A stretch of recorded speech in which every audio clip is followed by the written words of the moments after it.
পাঁচটি প্রশ্ন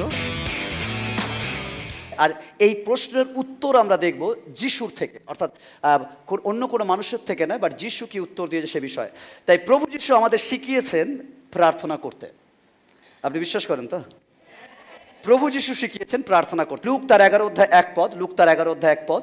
এক সময় তিনি কোনো স্থানে প্রার্থনা করিতেছিলেন, যখন শেষ করিলেন তাহার শিষ্যদের মধ্যে একজন তাহাকে কহিলেন, প্রভু, আমাদিগকে প্রার্থনা করিতে শিক্ষা দিও, যেমন যোহন আপন শিষ্যদিগকে শিক্ষা দিয়াছিলেন। প্রভু যিশু উত্তর দিলেন এবং তিনি প্রার্থনার একটি খসড়া বা মডেল দিলেন। কেমন প্রার্থনার একটা খসড়া বা মডেল দিলেন, অর্থাৎ কেমন প্রার্থনা করতে হবে প্রভু যিশু শেখালেন। প্রভু যিশু বললেন, আচ্ছা কিভাবে প্রার্থনা করবে আমি একটা নকশা দিচ্ছি, এই নকশার সাথে তোমরা প্রার্থনা করবে। যাকে আমরা প্রভুর প্রার্থনা বলি, বাট যদিও এটা ভুল বলি, আসলে এটা প্রভুর প্রার্থনা নয়, এটা প্রভুর শেখানো প্রার্থনা আমাদের জন্য এবং শিষ্যদের জন্য। খবর শুনছেন?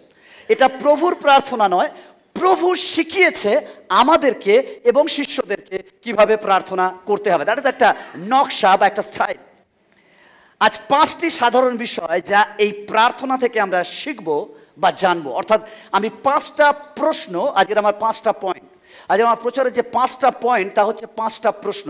আর সেই জন্য 5টি প্রশ্ন দিয়ে আজকে শুরু করতে চাই। প্রথম প্রশ্ন, কেমন কার কাছে প্রার্থনা করব? সেকেন্ড প্রশ্ন, কিসের জন্য প্রার্থনা করা উচিত? থার্ড প্রশ্ন, কখন প্রার্থনা করব? এবং ফিফথ, কিভাবে প্রার্থনা করব?